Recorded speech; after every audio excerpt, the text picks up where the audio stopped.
Tonight on Tough Talk Tuesday, did Lubin rob Ramos? We're going to talk Gilberto Ramirez versus Joe Smith Jr. Charlo, did he just want to survive? Did he even try? And of course, Canelo and what's next for him. All coming up on Tough Talk Tuesday.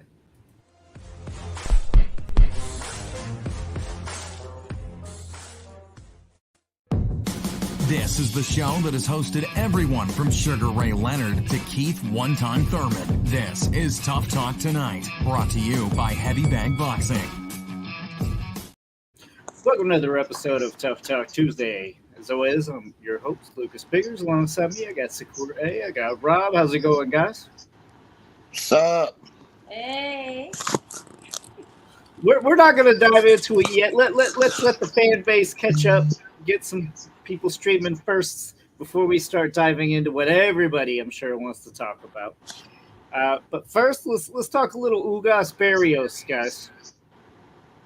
It was a good fight. I gotta say, Barrios one surprised me, and it impressed me at the same time.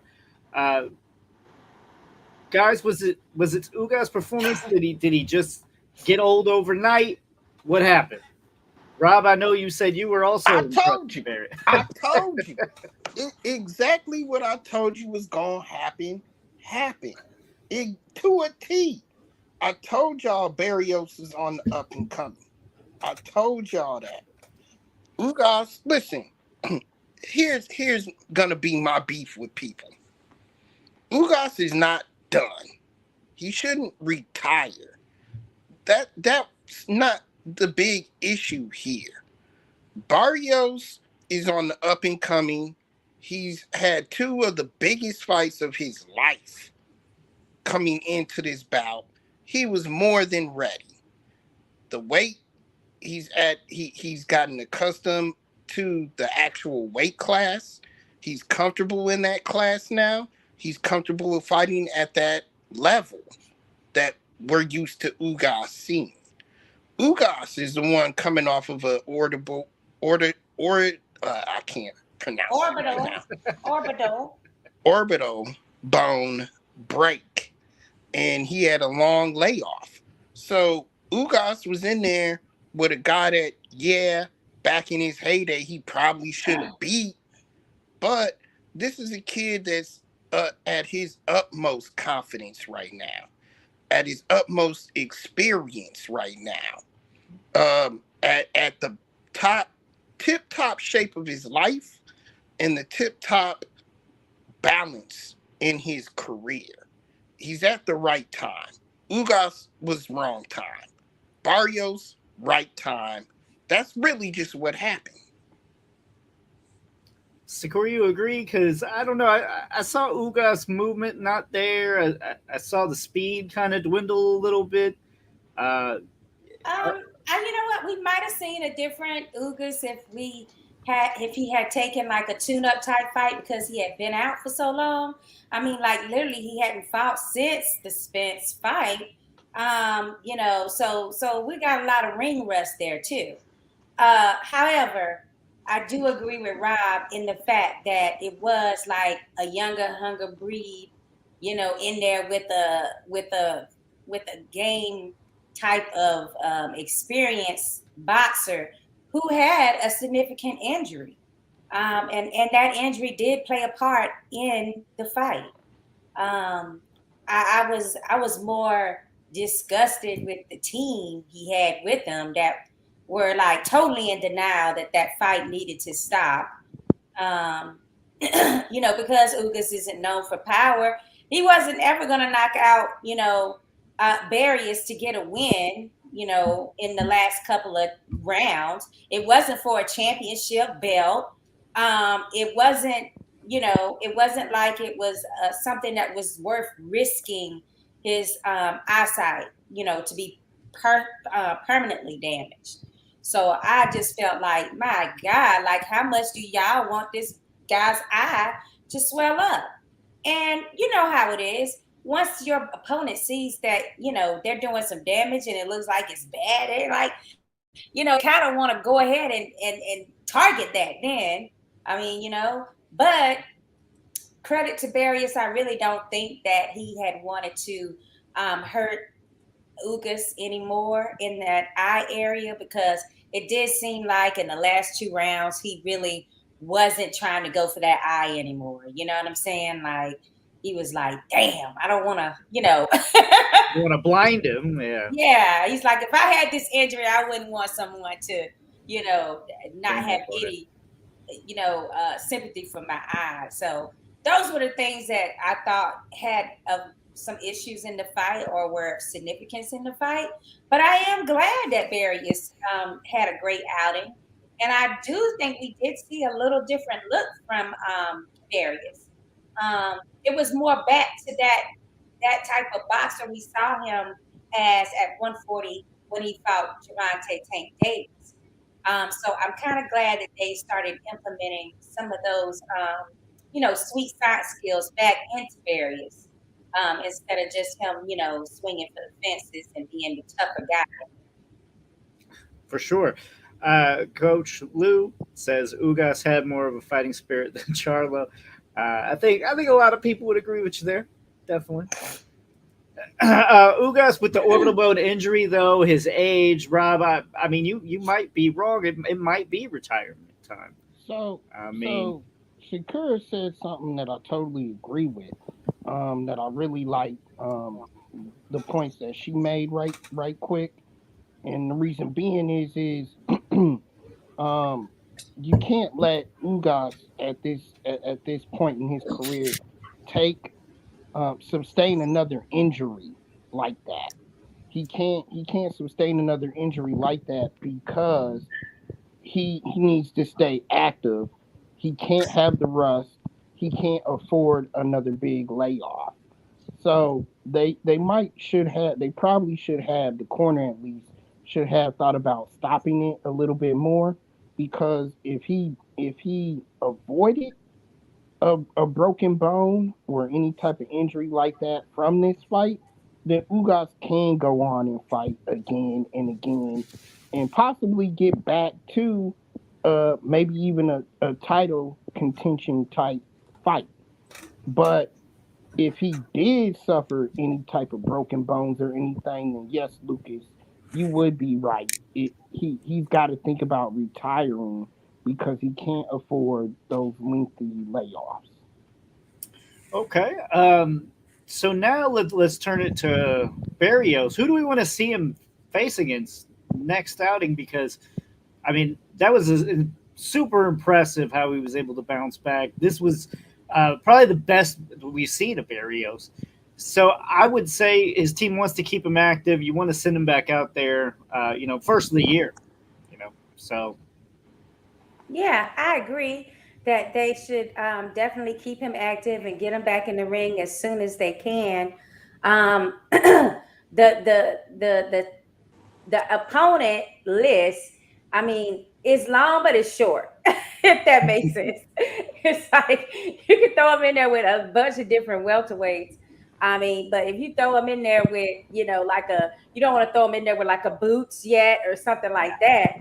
Although I wouldn't, put it past PBC to push for that fight, being that they haven't been able to really deliver a significant opponent for Boots that puts him over that threshold of proving that he is a great fighter. So, I mean, we for all sure. know he's a talented fighter, but we haven't had the opponent to have him rise to the level of needing to show us something different. So, they might try to push that fight, but I'm just saying, like, it's a long pool of people you could put him in there with. I mean, but he's already fought Keith Thurman at 147. Now Ugas, the other usual suspects are busy fighting each other, which is Spence and Bud Crawford. So, that doesn't leave anything but a Stanius or a Stanius, someone like that on that level. So, it's going to be difficult to try to, because I like the progression that we're seeing with Barrios, and I like to see them continue to give him those step up fights that give him different looks so he can improve with each fight. But I don't know if they're going to take the time to do that. Yeah, I'm not sure about that either. You would hope so, but not everybody is brought up the same way, and I don't see that happen personally. But So just to address a couple, if you go back to Coach Lou's sure, previous comment right here, just to address, yes, it needs to be Ugas' last fight. He made his mark on the sport, go home healthy to his family. No, he did not. He never won the big fight. So he didn't make his mark on the sport. One What are thing you I'm gonna talking address, about? he beat Pacquiao. he never made Pacquiao was retired. Pacquiao came out of That's fair. retirement. Everybody wanted to see Spence versus Pacquiao. That don't count. That's true. I'm going to address But they were pleasantly surprised at Ugas when he had to fight Pacquiao as a replacement. I'm thankful. likewise. Yeah, I'm just really thankful that he did get to fight Pacquiao, right? Because that was like a bigger payday than Sure. than he had ever had in his career, especially when you're now coming off, eye injuries. You're kind of glad that he got a decent payday, Like before these issues come about. likewise, they were pleasantly surprised about how much Spence killed Ugas in that very next fight. So my opinion, my personal opinion is this. Yes, you wanna make sure you're healthy. You wanna make sure you're able to come home to your family. But if you're gonna make a mark on the sport, this is his last chance to do that. So why not come out of this again, barring no injuries. As long as he did not re-injure the eye, then he should be able to come out of this and take on more fights and try to get back to that level where he can at least end his career on a high note, being a champion of some sort. I That's mean, my because right opinion with now we can't even see him in a rematch. Right now, I mean that performance wasn't even good enough to demand a rematch with Barrios. So I mean, I just don't. Where does he go? Like, who is he gonna be able to fight right now? so he's gonna have to draw himself back up there, which means he's gonna have to stay active. Again, as long as he's not injured, I see no reason why he can't come back and stay active and I, try to get back to that level. I kind of agree with Coach, and I'm saying this because I know how PBC does. They're just going to feed him to somebody else, right? So it's going to be Boots Ugas or somebody else that he's getting Right. fed to. It's not going to be a setup fight for Ugas. It never has been, and it never will be. That's not how Ugas is done. They know paper wise he's not worth much, right? So they're going to take advantage of him. They're just going to ship him out there and to fill holes in certain cards or just a name for somebody else to build on. He's going to be a stepping stone, unfortunately. So So Lucas, though, my question to you: take your um take your fanatic hat off here, as far as what you want to see versus put yourself in Ugas' shoes. Who would you rather lose out to in your last fight, Barrios or Boots? I mean, obviously, Boots is the bigger name. Exactly. So why not go towards that caliber of a fight before you pack it in and go home?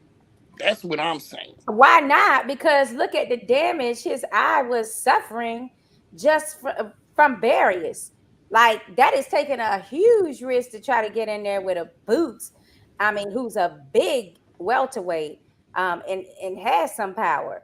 I don't see that as Yeah, working out too well for him. yeah. But if I mean, you're if you're a health fighter, wise. if you're a fighter like Ugas, your sole purpose is to believe you can win that type of fight. So go back to the drawing board, get yourself prepared, get yourself ready. This Barrio situation was a long layoff. Get yourself back, get yourself right. Try to go out on your shield in that type of fight.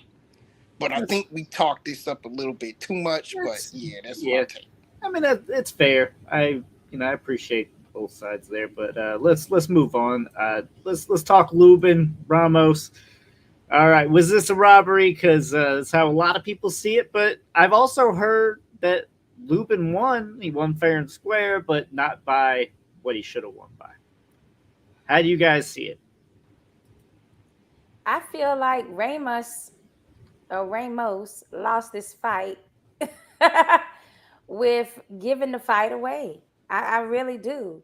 All the ability, the talent, um, the physique, all of that was in favor of Ramos.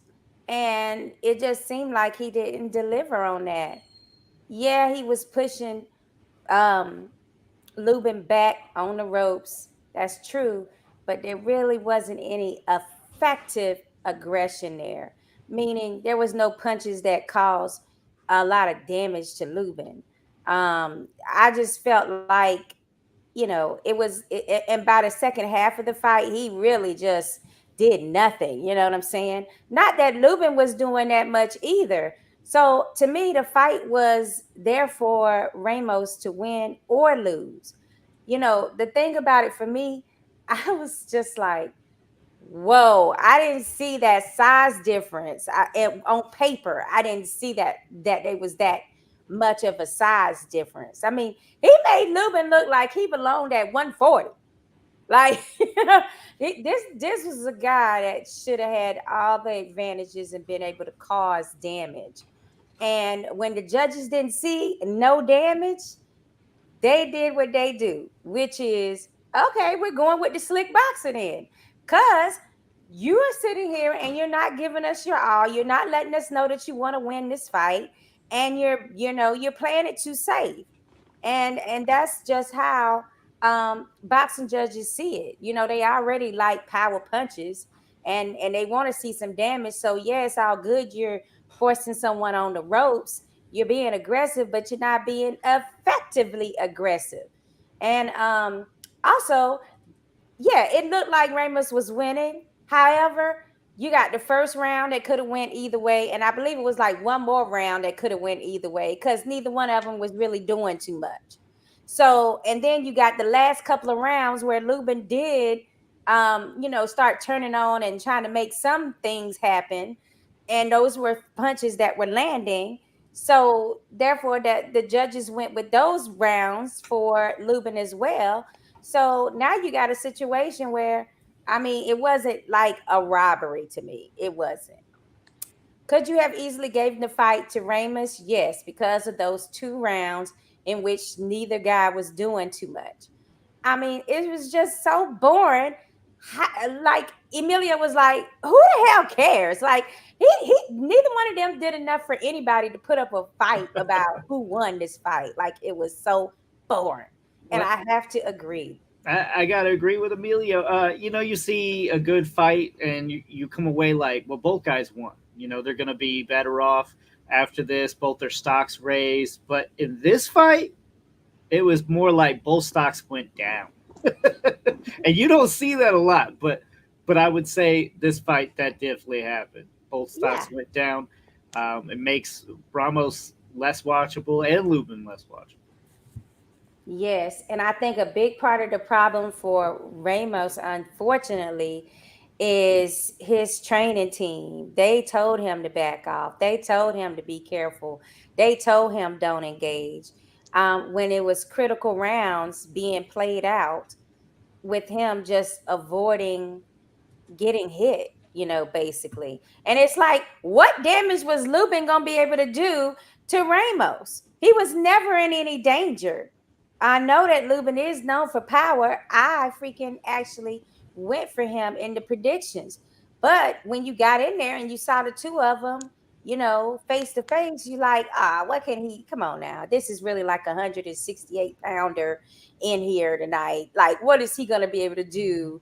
What is Lubin going to be able to do to knock a Ramos out? So that's why I don't feel bad for him. I need to see Killer Instinct. And on top of that, he lost the fight himself by just being inactive for no reason. Yeah, makes no sense. But going from one inactive person to another, let's talk about Charlo. He seemed like he just wanted to survive in this fight. Uh, Rob, you look like you were wanting to say something. No. Hold on, I gotta go to my notes. Go to Shakur real quick. Oh God, there's notes. I'm really scared now. Okay, I don't need these notes. I'm telling you. What was the question? Charlo just wanted to survive, not win. Um, I mean, he said it, right? He said it after the fight. He said he didn't knock me out. Like, I'm proud of myself. Like, why? You got dominated. You won a round. Yeah, for me, Charlo disappointed me because the sucker had such talk game. I mean, he had so much confidence going in, and the Canelo lovers, they're gonna be like, "Oh, he made him not be able to do anything. He made him, not get off any shots or this and that." And the one thing that Charlo did admit to after the fight, besides the fact that he was proud of making it through the 12 rounds, he was also like, yeah, it was the weight. And that goes back to what Lucas was saying, where the weight did play a factor in this fight. For me, I don't think that he went into the fight trying to just survive. I think that's what it ended up being, but it wasn't what he went into the fight thinking that was going to happen. So I'm not going to say he planned out to survive. I think during the fight, in the early rounds, he felt some of Canelo's power and it made him retreat. It really did. And so the Warrior vibes and the Lions, nicknames and all this type of thing that they have as a brand, he'll have to work very hard to make that a true moniker again, because that wasn't no lines. No, yeah. In that ring that night, it wasn't. I mean, my thing is, I don't like to beat up on fighters when they don't win, especially when they do take a chance. He could have got seriously hurt in that fight, fighting someone 2 weight classes above him. We've seen it in the past. Canelo ruining Amir Khan, Cotto early exit retirement. These type of things happen when you fight in people that are really out of your weight range, right? But so I'm kind of glad he didn't actually get seriously hurt in there, but because that means he can fight and have a longer career. I just was mostly disappointed that it wasn't competitive. Like, I'm So always wanting top on my list, regardless of who wins or loses. I'm like looking for that competitiveness in a big fight. And that's the second one this year that has disappointed me in such a way. here's my big rant. Uh-oh. Charlo says something at the end of the fight that I want to touch on, because what he uttered or what he said is what a lot of these guys say that they are out here to do, and is complete bullshit. He said, "I dared to be great."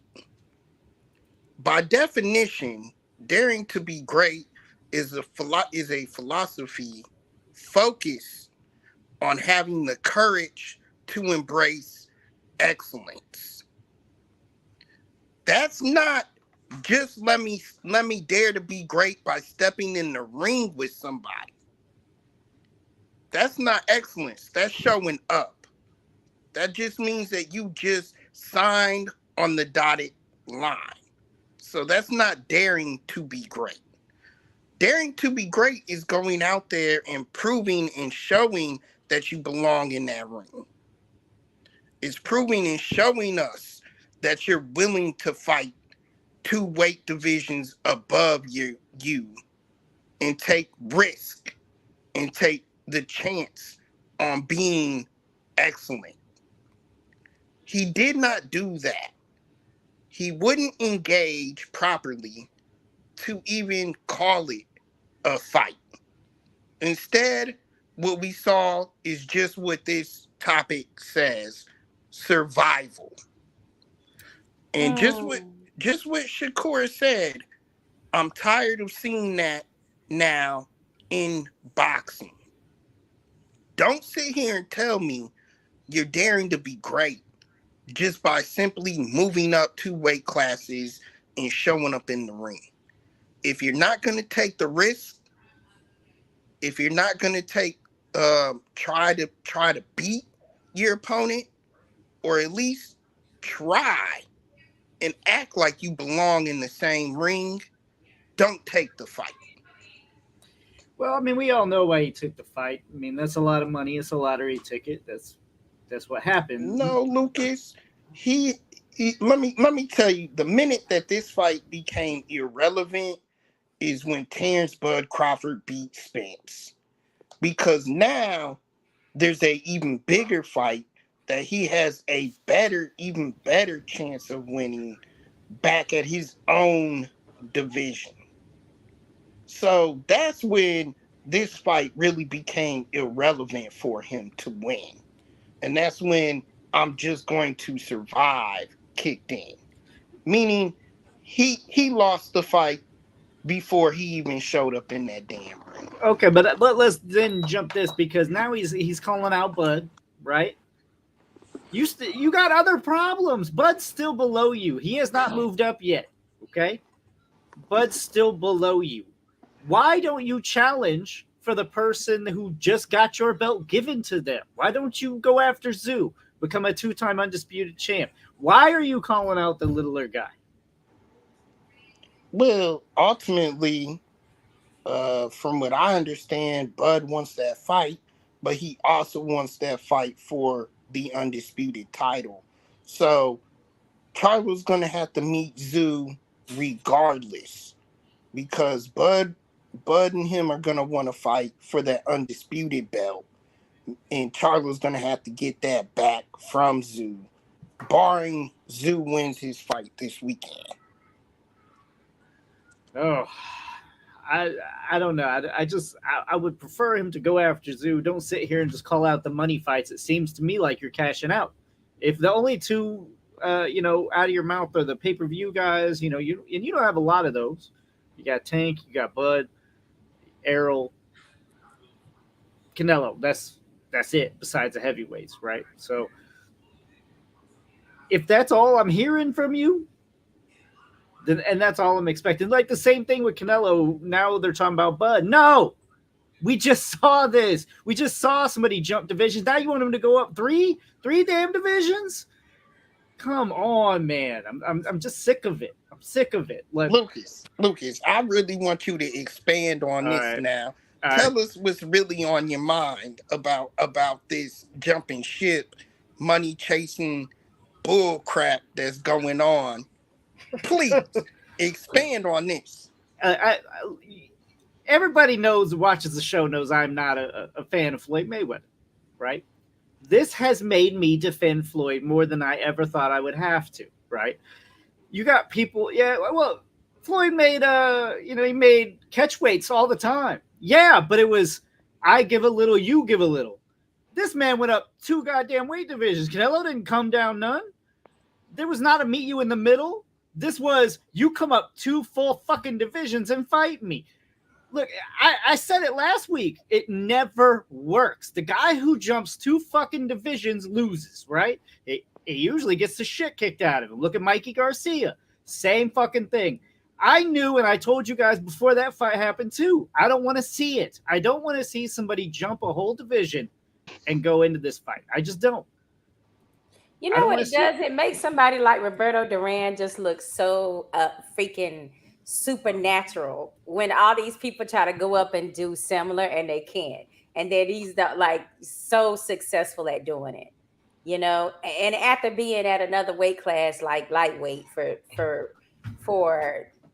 10 years before even jumping up, like it makes him look like what he really was a phenom, right?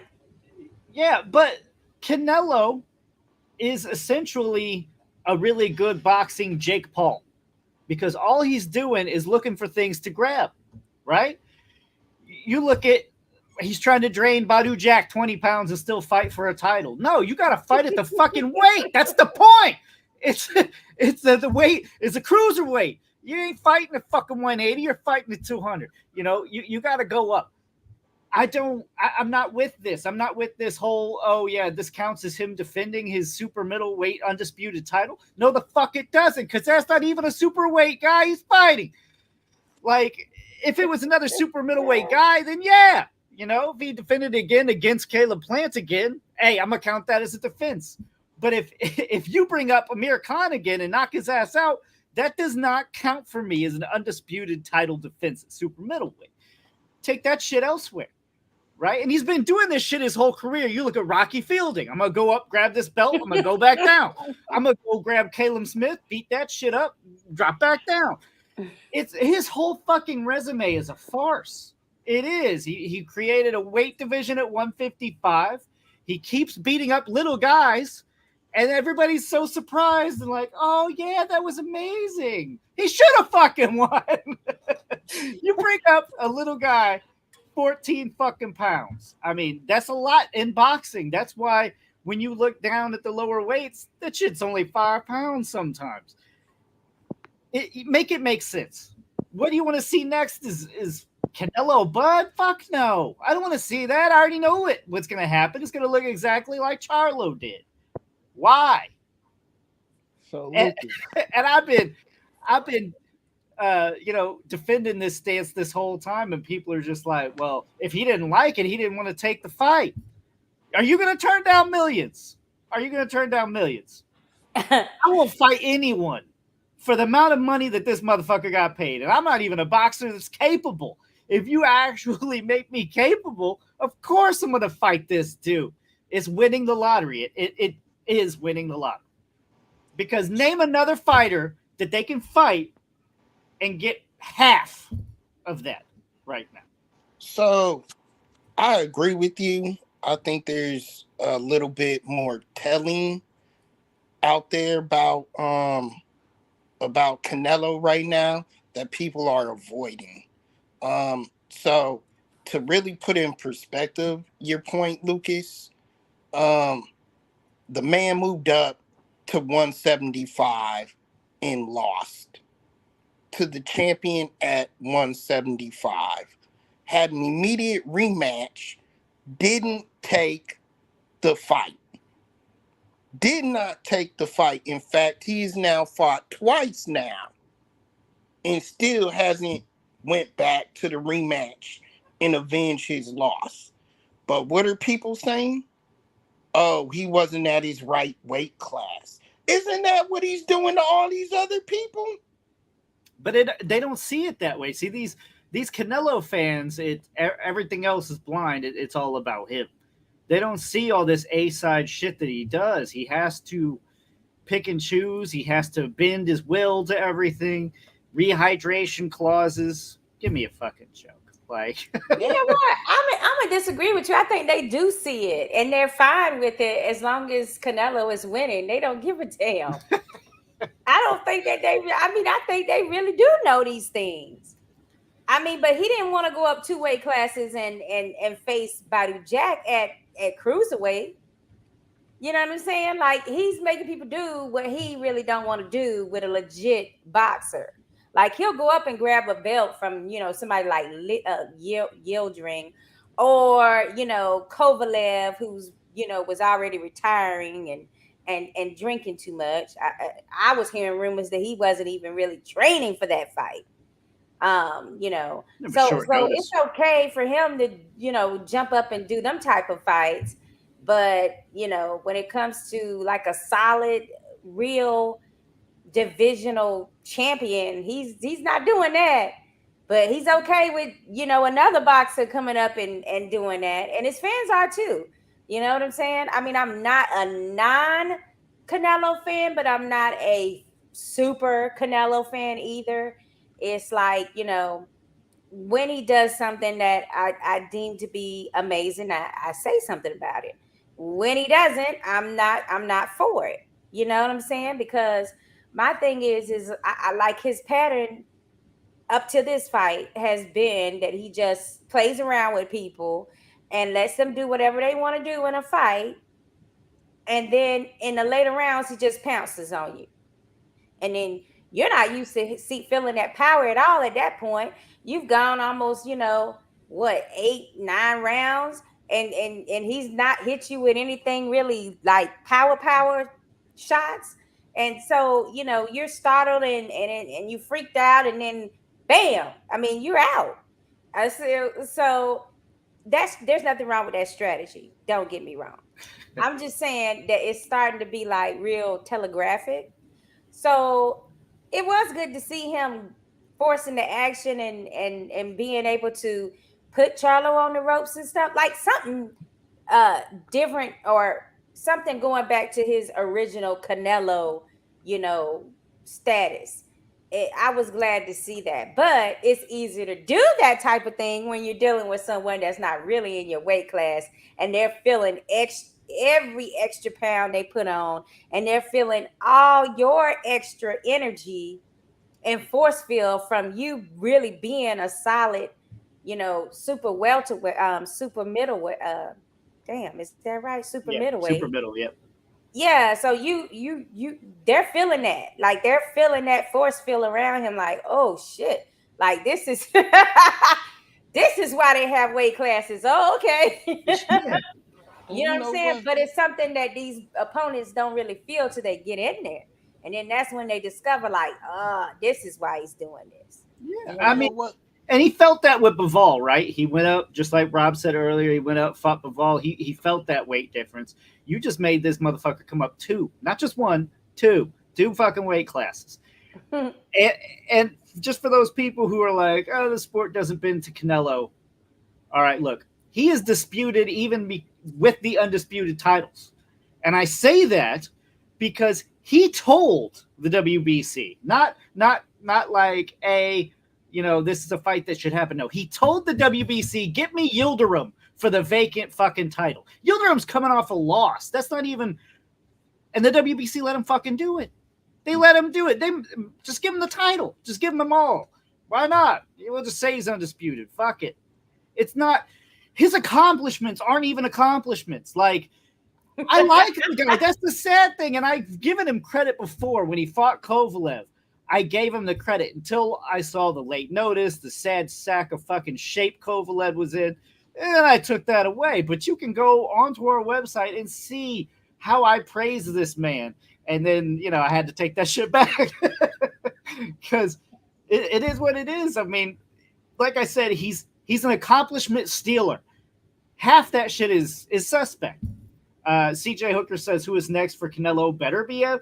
CJ, goddamn good and well he is not going to take Beterbiev unless Beterbiev ages himself out or takes some. I really need some popcorn tonight. I really got to get me some popcorn for these episodes. If this is going to be something we're going to continue to hear. That fight is not happening. Listen, CJ. Listen, everybody. 2 fights. Canelo has to make, or he's a piece of shit. 2 fights. The rematch against Bivol, fucking fight David Benavidez.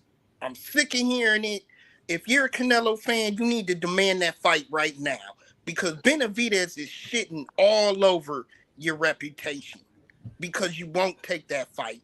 He's in your weight class. He's the top king in that division right now. If you do not take that fight, Canelo, then I'm not even going to put you in the damn Hall of Fame. I'm sick of it. It's not just that, okay? I don't even care who you fight. Just fight your own fucking weight. Fight 168. Fight 168 or above. That's what Lucas wants to say. But no. Those are the only 2 fights that I want to hear. From here on out, if it's not Benavidez and it's not Bivol, I don't want to hear about it. And even if you do take Bivol on that rematch, you better fight Benavidez because that's really the fight. I cannot believe the fans are not demanding that fight to happen. Because you talk about action, that's what are you talking about? They've been demanding that fight. Yeah, the fans have been demanding that fight for years. He's avoiding it. Ralphie says, you look at none of these fighters are complaining they're getting their money paid up. Tell him no.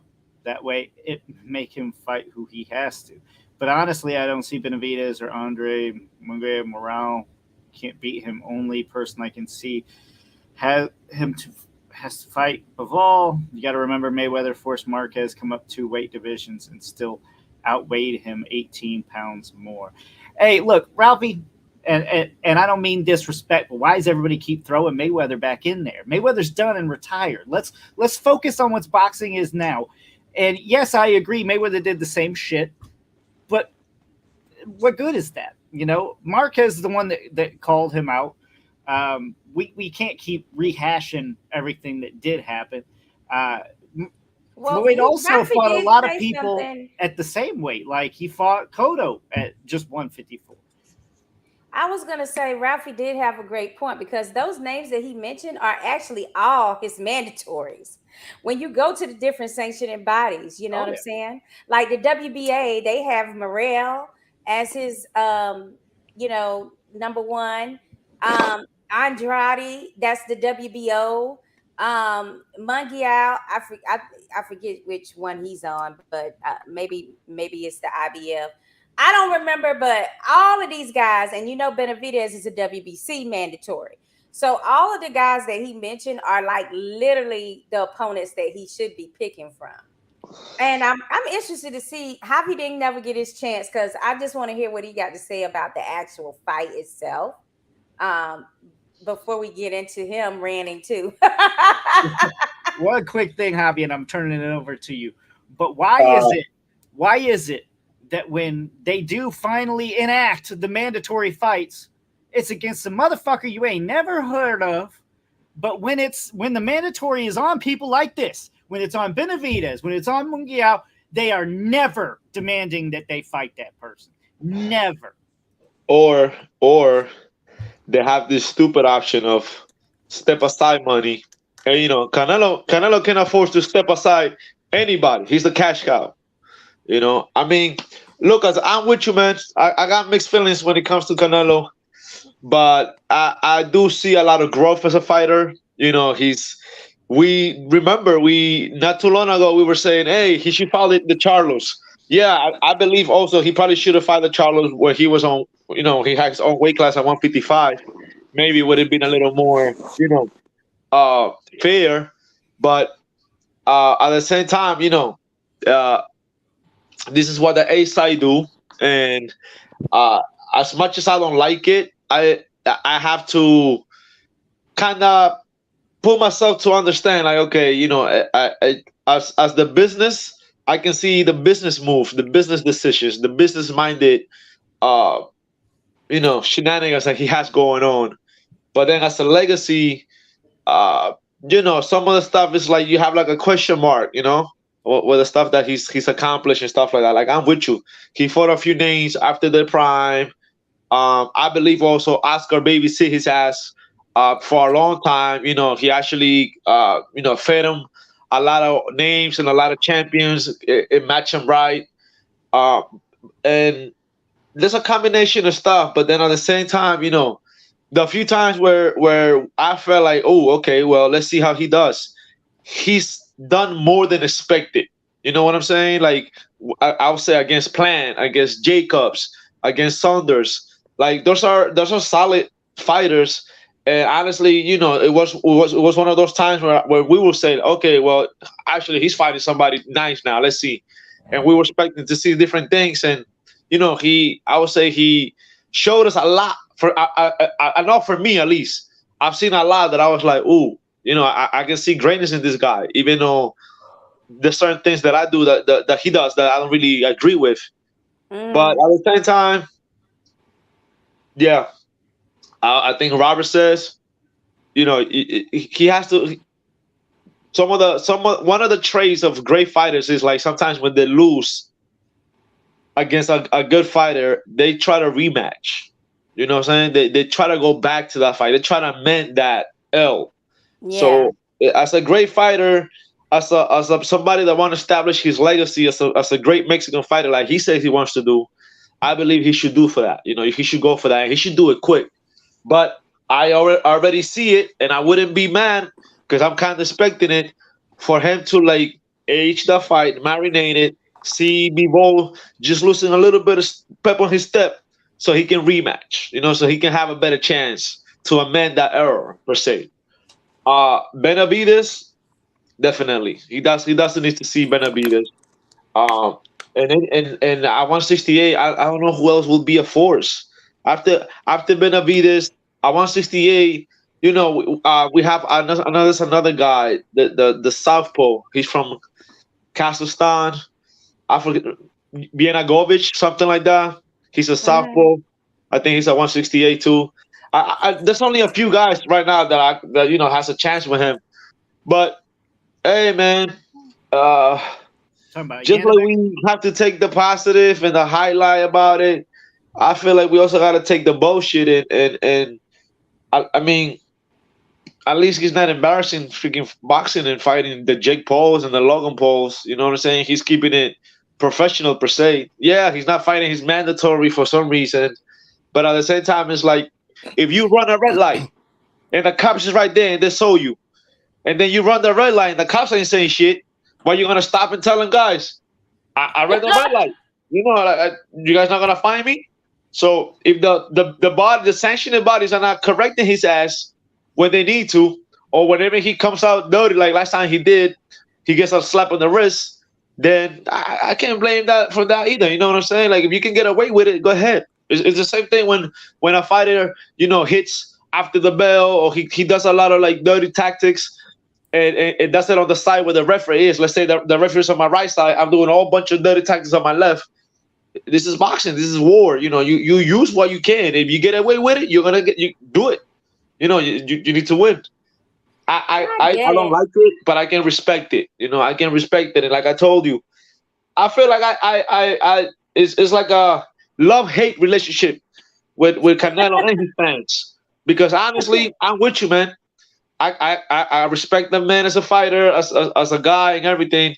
But some of his fans are straight up delusional. Like I don't know if they're yeah, I don't know. Sometimes when you're a fanatic, you might be blinded by this person that you admire, that you only see the good qualities, and you try to like not look the little sneaky bullshit that be doing. But I see it all. I can stay neutral. I like the guy, but I can also see the bullshit. And I'm with you. I see it, don't like it, but I understand. Hey, as the kingpin of the sport right now, that you can call the shots. I can see how you get away with it because you can do it. Yeah, I You mean know, it's I really wanted to see. I mean, I know everybody's on this Benavidez as the main opponent for him, but I really, in my heart, believe that Morel would be a more competitive fight for Canelo for many reasons, but the main one is because he is Cuban pedigree, and that he has a style that's very similar to Lara, who gave Canelo trouble. He can Moral. move on his feet. He has power. And it's just a matter of him being, known more. Because they want the numbers and popularity contests to be proper. But I really feel like that's a bigger challenge for him, for Canelo than would be a Benavidez. Well, everybody's putting David Morale too high. He's too green. The man definitely hasn't green fought hair. anybody in a level even below Canelo. He hasn't fought anybody even at that level yet. Right, but The, that's not a fault of his own, and especially when apparently there was supposed to be a Benavidez Morales Jr. fight. I mean Morel fight, but yeah, that never materialized What after a happened to minute that fight? because they knew that would not be in favor of Benavidez having a face off with Canelo then, well, because Benavidez has a lot of holes that somebody like Canelo can exploit. I feel that in my and I can see that really because he just he takes a lot of rounds off in the beginning, and then he just only moves forward. I mean, he's so big that he doesn't really care if he gets hit a lot. It's not like a purist type of boxing style that Benavidez has. He's Yeah, fast, he has a but chin too. Yeah, exactly. I feel like there's a lot of reasons why that fight never materialized between him and Morrell Jr. because it would have been like a style clash for sure. And it would have showed up a lot of his flaws. So they don't want to mess up a Benavidez fight with Canelo. But Canelo can easily come out of that fight with Benavidez. I don't see that as a huge test for Canelo. So I really don't understand what the hell this whole avoidance thing with this fight is, unless they just want to make it a bigger mega type fight. With time. I don't see him being scared of him at all. Yeah, but you know what? He does possess a threat, though. I mean, even though I agree with you, Sakura. I think Canelo might be able to find the holes in his game and go to work on them. But I also feel like Benavidez style it possesses a threat to Canelo, which is like that's what is intriguing about it. And I don't know how long they're trying to marinate that fight. Now Morrell, I partially agree with Robert. I don't think the guy lacks skills or talent, but I feel like, I wouldn't call him green because he comes from the Cuban boxing school, but he definitely, I would say, give him a little more experience, a little season him up a little bit. Give him a few fights that are gonna season him a little more, and he can be ready for those type of wars. Which I talking just about, don't see people wanting to do that though. That's the problem is he's not these people are turning down So fights for him. Like so that's then, that's the problem. well, but stay active. Why wasn't he on this undercard? I mean, we who, last seen him Morrell? fight. Yeah, we last seen him fight, I believe, when we last saw the Ramos fight I on the It was believe. in undercard. April. He was on the undercard for he was on the card with Tank and Ryan, I Yeah, believe, because he yeah, knocked out Yamaguchi, which yeah. is an experienced boxer. Right. That was But this year, no? Yeah, that but was in April. That Yeah. was but So, that so was I just mean, in April. he What I'm should be able saying to though, fight soon. Definitely, yeah, he got to stay yeah, active. he's yeah. only 9-0. But He's That's like what only I'm I'm nine saying. and saying, zero. he wants to That- be more active. He yeah. wants these fights. Yeah. But when people are turning you down for fights because they don't want to get an L on their record, what do? That's the same issue that Stay Boots busy. has at Yeah. 147. I mean, you got to fight who you can, though. You can't Yeah, just you gotta fight stay no Yeah, busy. one. I mean, you yeah, got to for do sure. something. The Yeah, no worst thing, doubt. the worst Take thing for a fight is Petra. inactivity. You gotta stay busy. And Inactivity, and yeah. and, and now one thing that this guy is 9-0, but guys, this guy come from the Cuban school. These guys come by the time they come here, they got like 300, 400 amateur Right. fights. And talking about the Cuban school, Yeah. today I was taken to the Cuban school and I was given a humbling lesson. I was humbled by, Really? yeah. You guys remember Sullivan Barrera? Of Mm. Yes. course.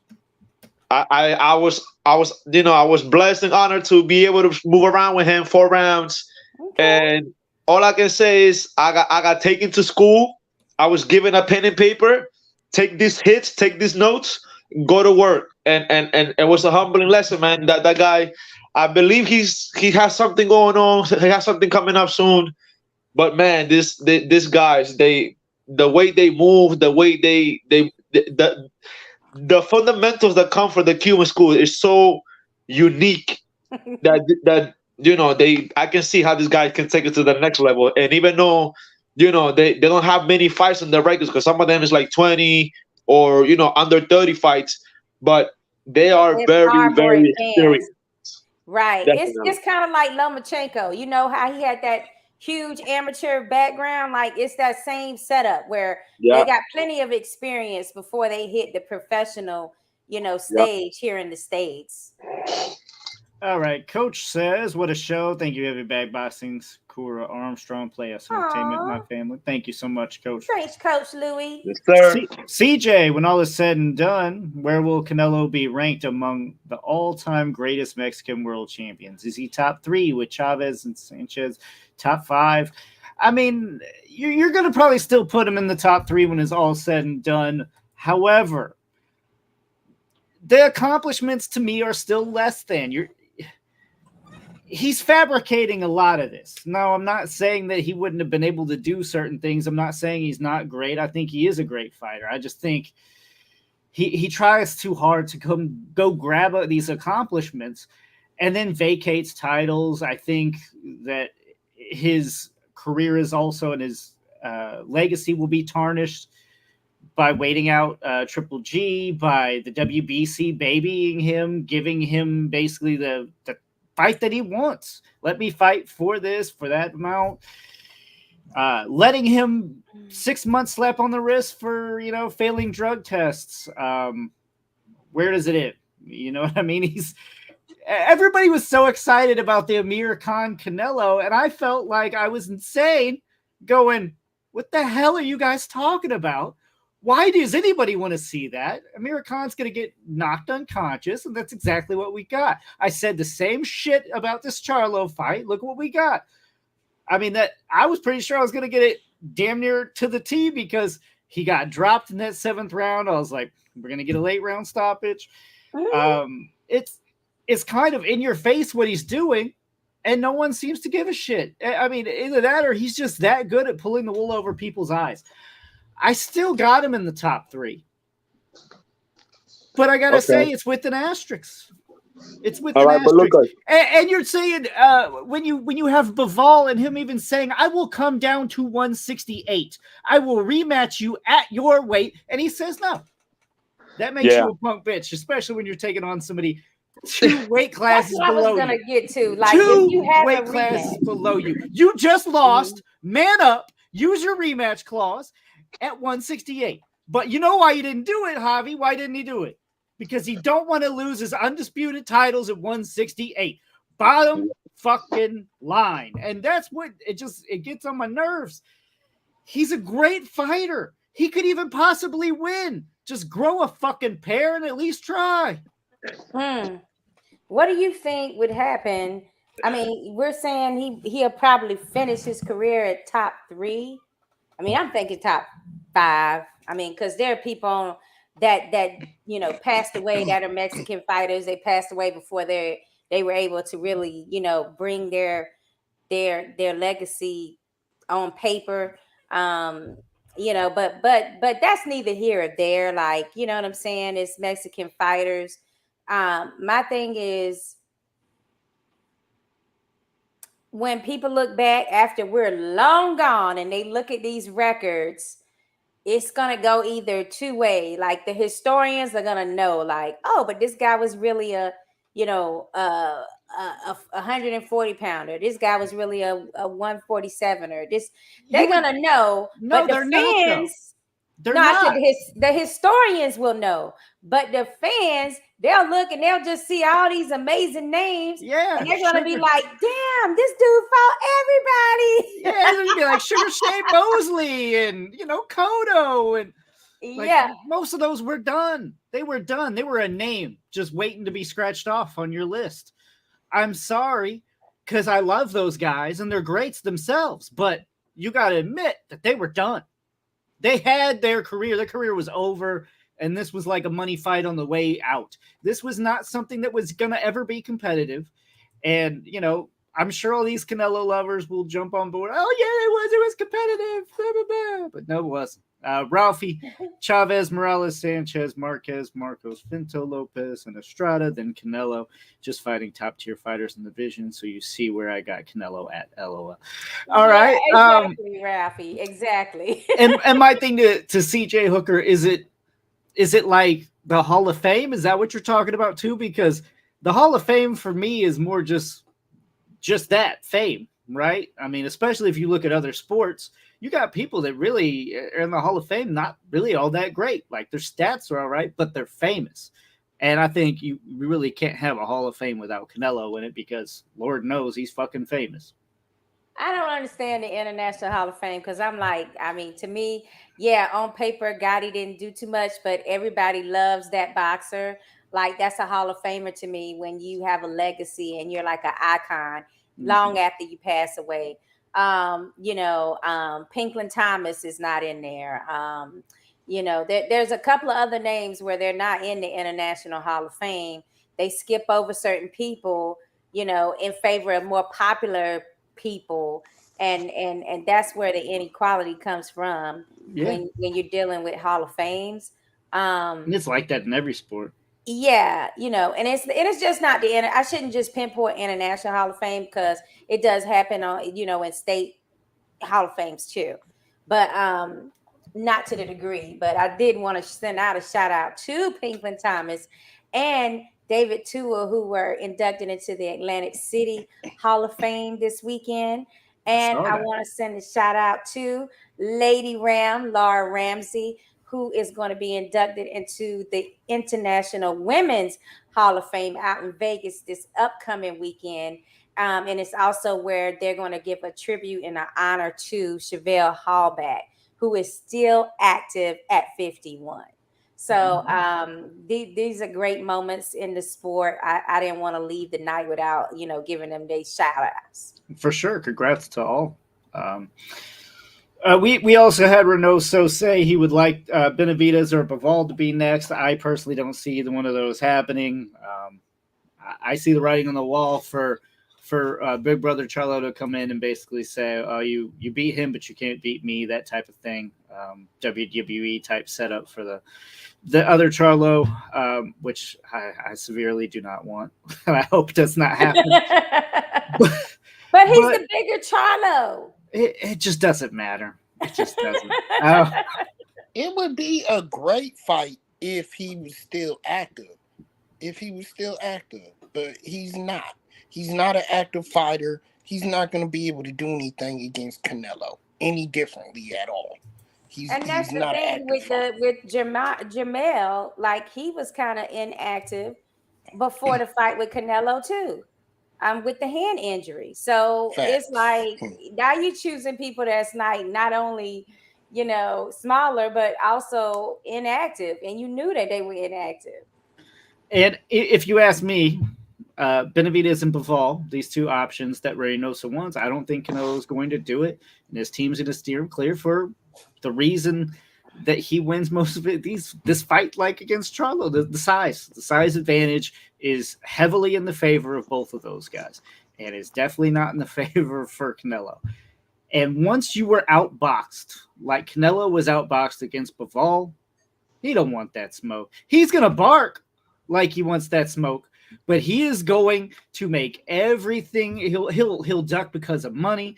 He'll duck whatever way he can, but he is not fighting him. It will not. No. I was surprised that he took it on, and I do give him, and I gave him credit on the show for even taking that Bivol fight. But I picked Bivol to win.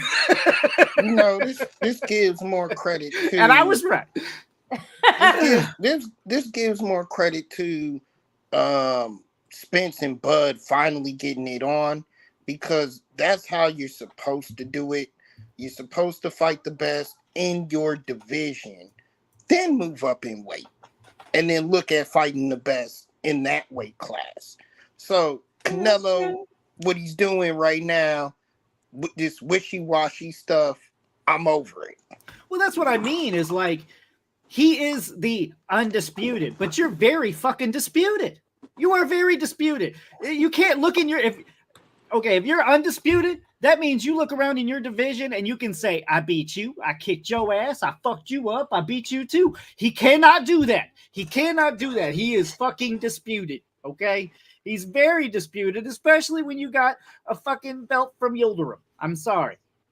Sorry, Yildirim. I mean, that's what's so ironic is that, like, the fights that made him be undisputed didn't bullshit. Have to include fighting anybody but Caleb Plant, really.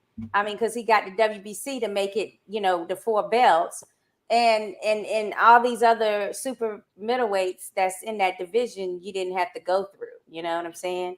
The only person that I feel like is really like top dog at their division, but hasn't fought everybody at their division, is Gervonta Tank Davis at lightweight. Everybody knows he knocks out every damn body in that division, but he hasn't fought or proved that yet. But everybody else that's in these other divisions, and they didn't go through multiple boxers to get their undisputed championship, you kind of like, you're looking at them like side eye, right? So yeah, I mean, and I know I've talked about Crawford before, but at least he went and collected those belts. I understand it may have not been like the hardest opposition, but he went and got those. He used his hands, collected those fucking belts. He didn't say, "Hey, WBC, by the way, why don't you give me Amir Khan or Rod Sulka for that belt?" He didn't do that, right? He actually fought the people who were holding those titles. Because let alone his mentality is different. But it's like, I want to prove I'm the best. I want the money, but I want to prove that I'm better than Spence. I'm tired of hearing these people saying that Spence is better than me. F that. I'm going after my legacy and where I believe I am standing in the welterweight division. So that's where he's a little different type of old school type mentality than most of these other some of these other boxing teams that we've seen. For sure. Let alone defending the undisputed belts. He's defended the undisputed belt this time around against a 154 pounder. So why are y'all even allowing that to happen? But Lucas, you got any more topics? Because I do have one rapid fire question that I'd like to get to. No, I mean that should not count as a defense of the undisputed, but I did want to touch what Ralphie says. Canelo is known for fighting family members. He did it to Cotto, Mosley, and Smith. So I wouldn't be surprised the other Charlo next family clan. Ralphie's got that on lock. I mean, I fully expect that. I expect it. It's the writing's on the wall already. Just like Ralphie said, I don't want to see it. I severely hope that shit does not happen. Because it's like I'm revenging. It's like the Klitschko's. I'm revenging my brother's loss to you. Yeah. You know what I'm saying? That they're gonna hype that to in that manner. Guys, but Charlo might have tarnished and ruined his brother's shot. It was so bad, I don't know if the fans would want to see the other brother against Canelo at this point. I mean, it is kind of that bad. That's about the only saving grace is that Charlo was so bad that I don't know if his brother is going to get that shot now. He'll get that shot. He will. And then the third fight probably, I mean, the WBC in their defense finally said, hey, you need to fight Benavidez by February. That was their date that they're giving him. I don't know if it'll be February because we all know that he likes to fight May and September. But it's at least a step in the right direction for now that they're saying, like, yeah, you got a deadline.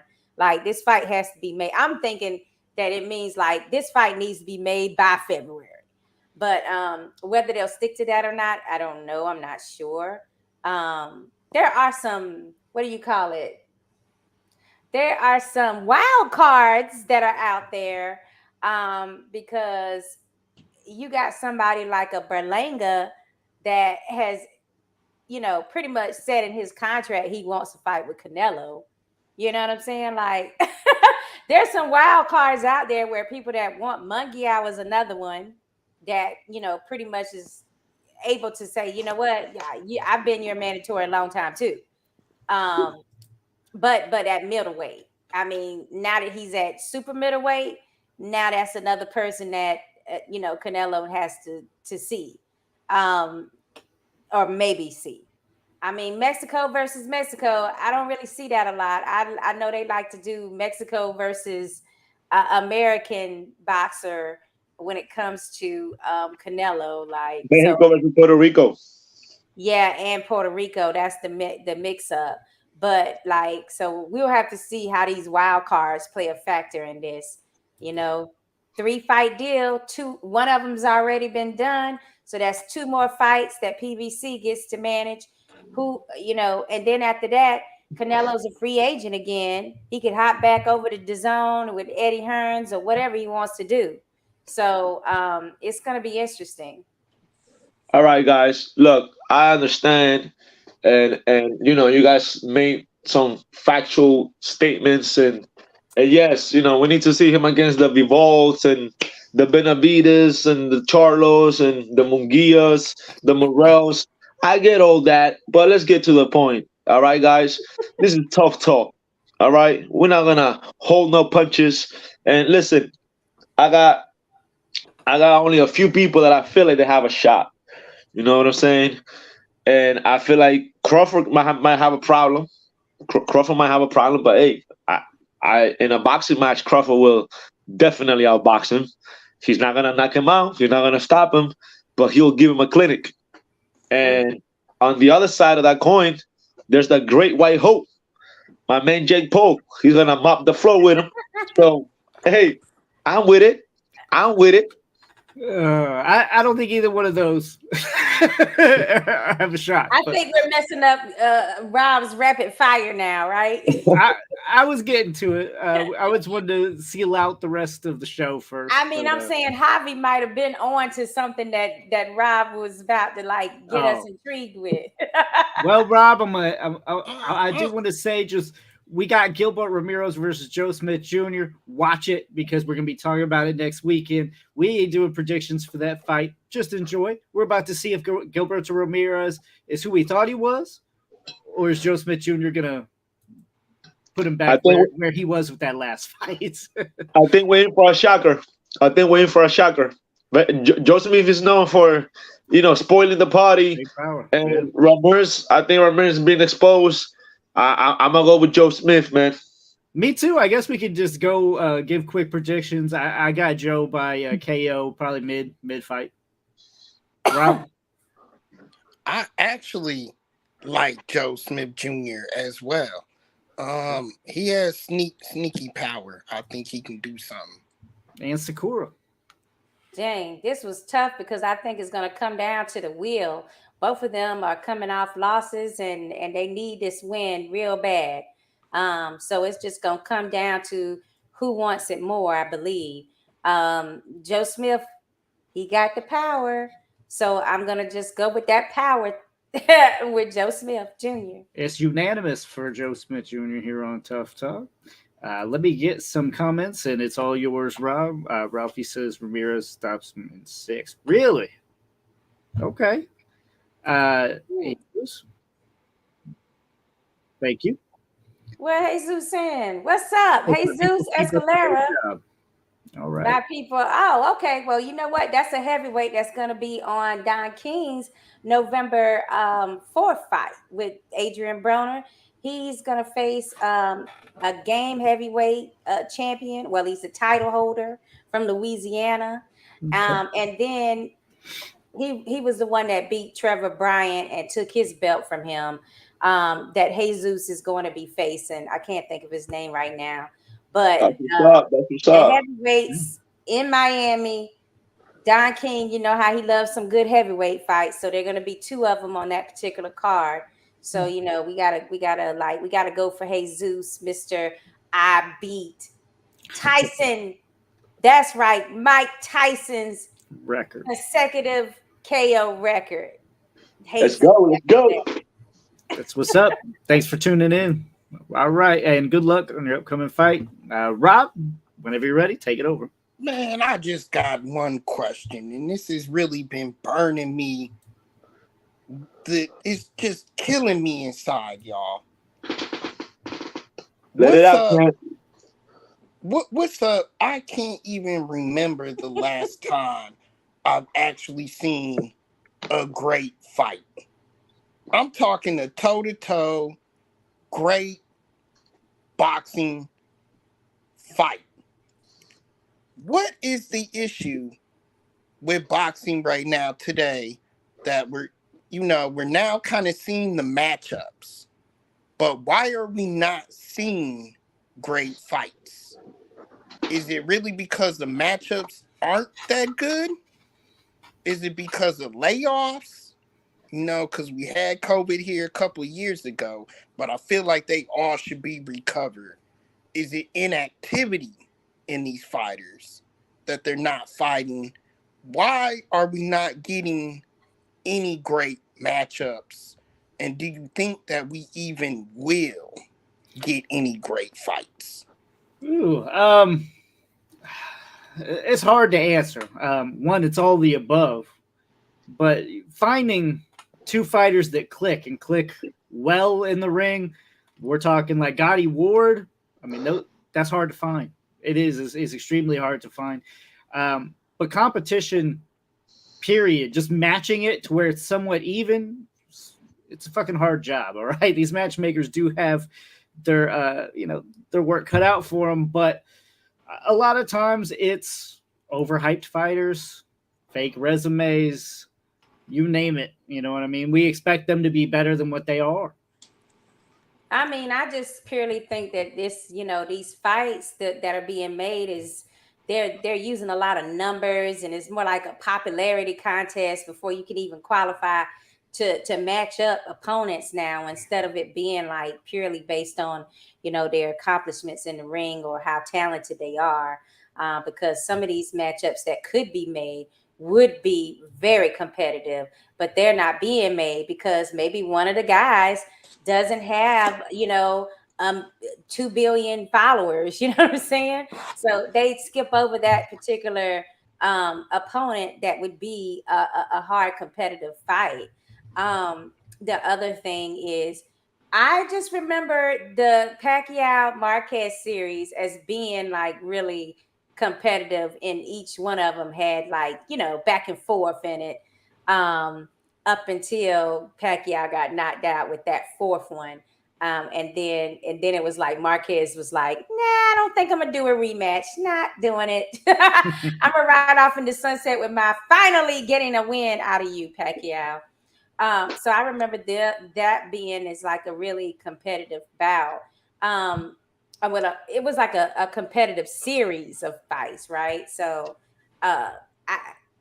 present day, I don't really think we're seeing it as much, because the way that they formulate the matchups or get approval for the matchups with these networks and apps and things is less focused on the actual talent and the competitiveness of, and the style matchups. That's one big reason why. But the ladies, guys, the ladies are doing it. That's right. They are bringing us competitive fights, and they're doing it regularly now. And nobody can dispute that now, because they've all had an opportunity to finally see some of these women go at it toe to toe. And it is very competitive with the women. Absolutely agree with you there, Shakura. But let's face it, we want to see the men in those types of fights. But Javi, your take. Hey, I see men or women. I don't care. Good fight's a good exactly. fight. Good fight's a good fight. Good fight is a good fight. Ryan Garcia's fighting who? Tony AH just asked. He just trying to fight. I forgot the dude's name, but he's fighting somebody. Duarte. Duarte. Yeah, Duarte. Yeah. You know what? It's not matter of a matchup. I don't know. He was talking Tio. I was giving him props about going from top guy to top guy, but Oscar Duarte is not bad of a competition. Hopefully, we see that. Rob, my bad. What was your question? Why are we not seeing competitive fights? Man, that's a good question. I feel like there's a lot of greed in the promoters. There's a lot of babysitting. The promoters are kind of protecting the fighters, protecting the asset. They don't want to get that. They don't want to risk that L, and then they're not making the numbers that they're usually making with the undefeated guy with the belts. I also believe the part of it has to do also with the lack of the guys wanting to test themselves and get thrown in there with top opposition. You know what I'm saying? Some fighters are great fighters, and when they're there with top competition, they rise to the occasion. And there's times when the fighters are great fighters, and they're not there. They're there with like C+, B+ fighters, and instead of rising above them, they actually go down to the level of competition at times. Which actually harms them. I feel like that's part of the reason why sometimes we don't get that. Also, styles makes fights, and we're not always gonna get Bradley versus Provannikov, Gotti versus Ward, Barrera versus Morales. We're not always gonna get those, but it takes two special fighters at a certain point in their careers to get that type of magic, and it's I feel like part of the art within the sport has been lost by networks, by promoters, by matchmakers, and the powers that be within the sport because of politics, because of business-minded decisions, and it's straight up bullshit. So Canelo Javi, Triple G, that was another one that was pretty competitive that we remember seeing That it. that first fight, especially Yeah, the first that two, first, anyway. The right. Yeah, the third one, first fight especially. so Um, Javi, you kind of hit on what my take is of it. Um, Even though I felt like Canelo Triple G was competitive, I still didn't feel like it was the type of spark that we all needed or that we all wanted in a fight. It really wasn't the type of spark. But here's my take on it, and it kind of goes to what Javi was saying. But the issue is that for every back in the day, for every Mayweather that we had out there, we had an Arturo Gotti. We had guys that didn't give a damn about losing or getting hurt in a fight. The risk was there, they were taking it. They were taking the risk. And now we have these guys coming up into these fights and they're afraid to lose. They don't want to engage. They don't want to take the risk necessary to try and even win the fight. They just want to be competitive and last, and we're not getting the great fights that we should because there's not enough of those other fighters out there that are willing to take risks. Back in the day, it was mano y mano. If you knock me out, hats off to you. But I'm gonna fight your ass off in this ring. Now it's I don't want to get hurt. I don't want to get knocked out. I'm gonna stop. I'm gonna stop engaging. I'm not gonna put my foot forward. Look at Charlo and Derrick James's exchanges in that fight. Derrick James telling him, man, throw more punches. You got to take it to this man. Do you want this? Do you want to take it to him? Him actually asking the question. And Charlo answered it with what he did in the ring. He didn't want it. So that's what I believe the issue is. And we won't get back to that in boxing until we get those guys that don't care about what happens in the ring. They're willing to take the risk to try and win the fight. So, you're saying boxing's missing those guys like Rios, who would just be like, "Man, you're eating a lot of punches," and he just looked at coach and was like, "I know, I fucking love it." Like you, you gotta have those guys that just don't give a shit about their own well-being, and unfortunately, those are kind of hard to come by. Ralphie says Emmanuel Neferrete has been fighting exciting fights this year. Still got one more for him coming up. See how that came out to be his third fight this year. And then coach makes a good point. Styles make fights. Old saying that doesn't lie. Mm-hmm. You know what? And I hate to say it, but another like this generation of welterweights, I would have to say I remember the Keith Thurman versus Sean Porter, and also the Keith Thurman versus Danny Garcia. Those were two very competitive fights. Like we got what we wanted out of those two fights. It's just then it's the inactivity that comes along with when you're having those type of fights and you're getting injuries. And then when you come back, you don't want to go back down and not get pay-per-view money. It's a lot of things that are involved in like the fights that these guys take or decide to take.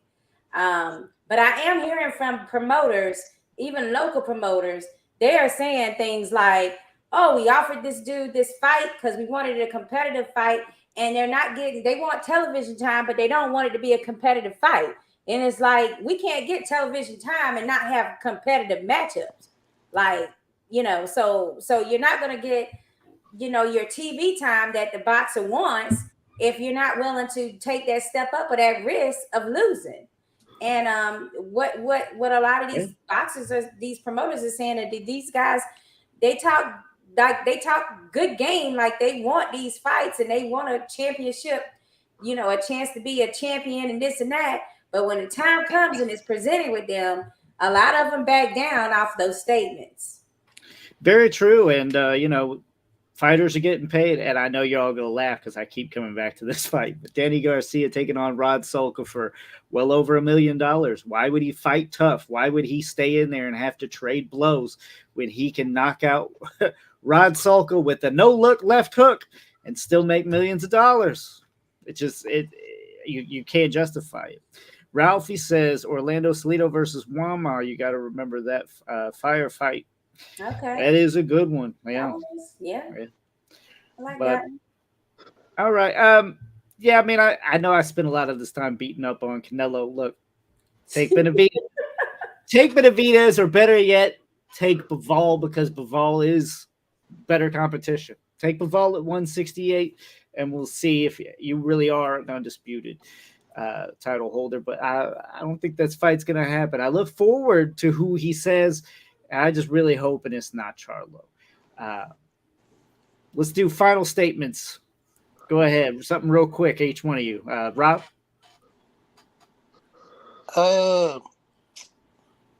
Final statement, I would say, well, you said Bivol. I'm saying Canelo fight Benavidez. Period. That's what I want to see. Fight Benavidez. Javi? Final Who do I statement, want to see buddy. him fight next? No, just a final statement. Just a final statement. Final statement. Whatever you On want. anything. Yep. All right. Hopefully Showtime doesn't die. Hopefully, we can do something about the sport.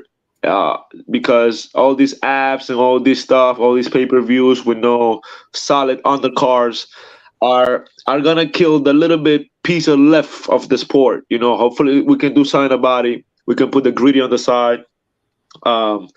As much fun as I make fun of Jake Paul, he's doing probably boxing a favor by keeping it relevant, even though with the whole bullshit, with the whole circus.